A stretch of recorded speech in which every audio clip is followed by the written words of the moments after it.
your seats.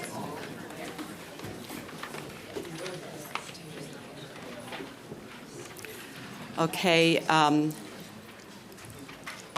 we did not violate any open meetings while we were out. Some of us did talk to each other, but it was in groups of 1 or 2 or 3, no more than 3 for sure. But what I would like to say is that some of the board members have taken issue with the fact that they did not receive the statement ahead of time and that they may not have fully agreed with everything that was stated. However, that is not what we are considering at this time for a vote for the motion that was moved and seconded, and we will be considering that vote very shortly. We recognize that when this vote was initially taken, there was some dissension in terms of that vote getting support or not support. So, we recognize that some people had issues with the vote the first time it was moved.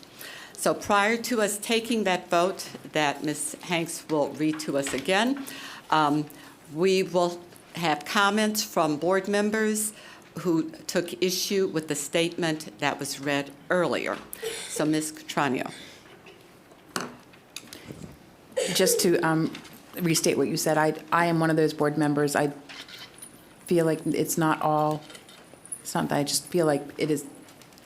I do not believe that all of this is accurate, what's in this statement. I was in the room. I was a witness to the conversations and discussion. And so that's why when Ms. Chair Ellis read the statement, I highlighted and starred some things that were not sitting well with me, that I did not think were accurate representation of what transpired. Ms. Delmont-Small.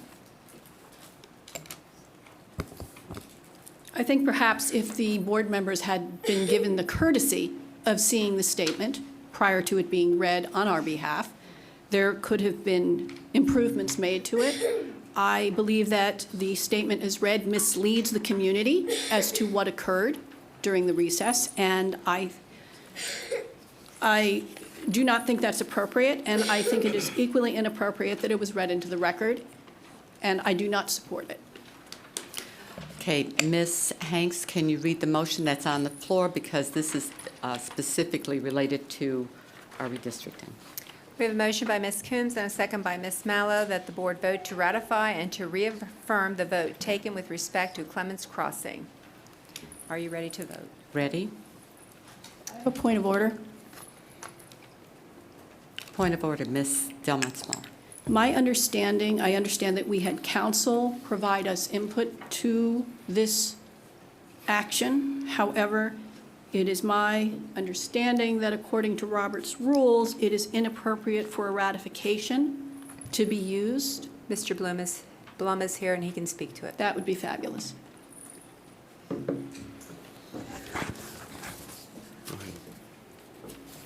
But understand, this is not your counsel on this topic. I just throw that caveat in. You receive counsel from your attorney on this one. Mr. Blum will go as far as he can in a concise manner as he represents the school system, and he's my general counsel. So I have to be very clear in that distinction of the counsel coming to this board from your own outside counsel. Good afternoon again, Mark Blum, General Counsel. We have taken the opportunity at the request of the board. We have taken the opportunity to have the issue of the Robert's Rules and the applicability of Robert's Rules to this vote reviewed by that board counsel. I personally contacted that board counsel when this issue came up in order to be able to address this issue for the board, and the board counsel has specifically looked at this section of Robert's Rules, and it's the council's opinion that the planned action that is on the agenda tonight is consistent with Robert's Rules and can be taken by the Board of Education, and is recommending that it be taken and is not in violation of Robert's Rules of Procedure. Okay, my concern with Robert's Rules is that Robert Rules reads, cases where the procedure of ratification is applicable include action improperly taken at a regular or properly called meeting at which no quorum was present, Action taken at a special meeting with regard to business not mentioned in the call of that meeting. Action taken by officers, committees, delegates, or subordinate bodies in excess of their instructions or authority. Action taken by a local unit that requires approval of the state or national organization. Action taken by a state or national society subject to approval by its constituent units. Robert Rules continues to state that an assembly can ratify only such actions of its officers, committees, delegates, or subordinate bodies as it would have had the right to authorize in advance. It cannot make valid a voice vote election when the bylaws require elections to be by ballot, nor can it ratify anything done in violation of procedural rules prescribed by national, state, or local law, or in violation of its own bylaws, et cetera, so on and so forth. That is the part that I am concerned about. I understand, and for the benefit of everyone, let me reiterate with a little bit more specificity. That is the exact section that was reviewed by your board council. And the board council's opinion to the board is that your planned action is consistent with Robert's rules. Okay, Dr. Wu? Since it's written, I feel there's some discrepancy between this one and what we discussed last time. I just want to say, what's the consequence if you vote yes for this, and then which will come back say, then the discrepancy there between what we discussed and then what's written here.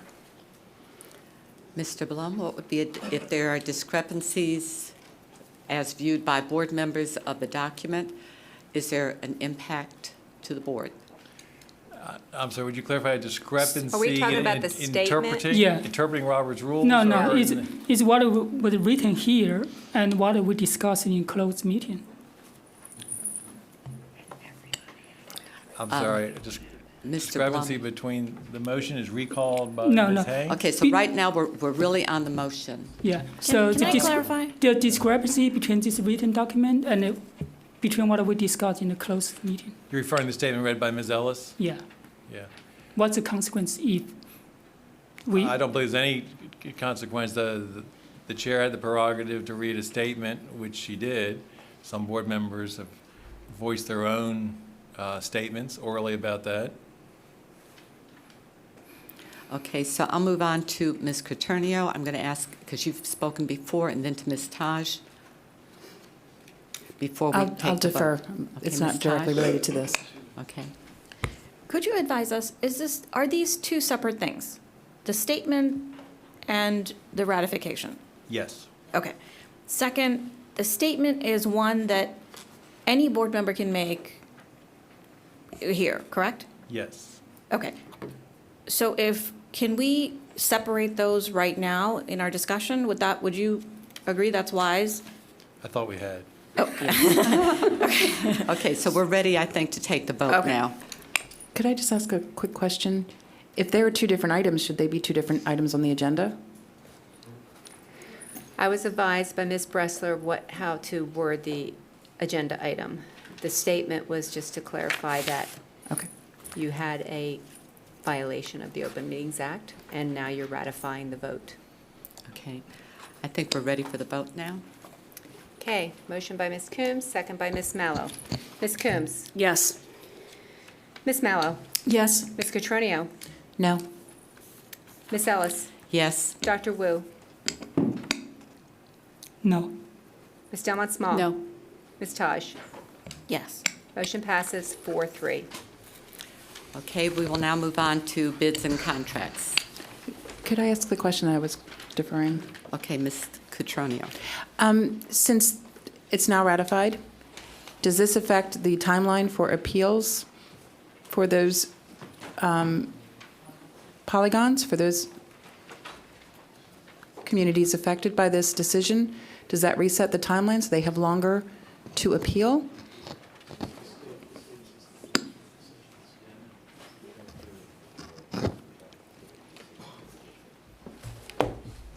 I'm sorry, I was just asking for clarification because I know that there are some family-specific processes available to our community. before I answer, would you just clarify appeal of which vote? Just the, well, the exemptions and that whole process should, because this is another milestone, the ratification, does that impact the timeline? Because these families have been sort of in limbo. This is where I thought you were searching for going, talking answers. about the exemptions. For, And the waivers, for Polygon exemptions? 132 to No, she's 132, talking about 132. the actual appeal process to the State appeal Board process. of Education.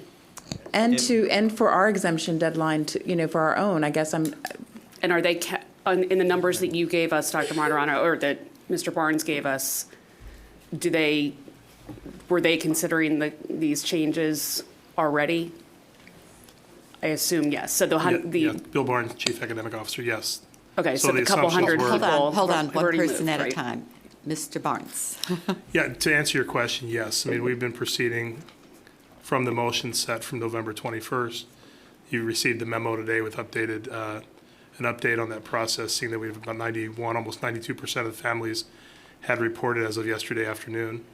And you also saw in that note that we're going to continue to reach out to contact parents, not just through this week, but also into January. And so we've already worked to ameliorate some of the concerns related to the quick deadline. We were glad that we had a tight deadline because it gave us most of the data that we needed.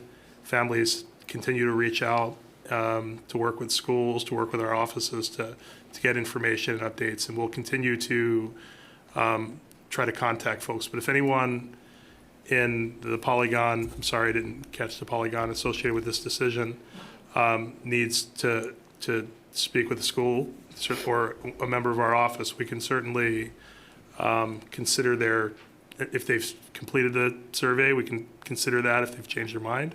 Or if they've want to just talk it through again, we'll be here to help people through it. Okay, Ms. Delmont Small.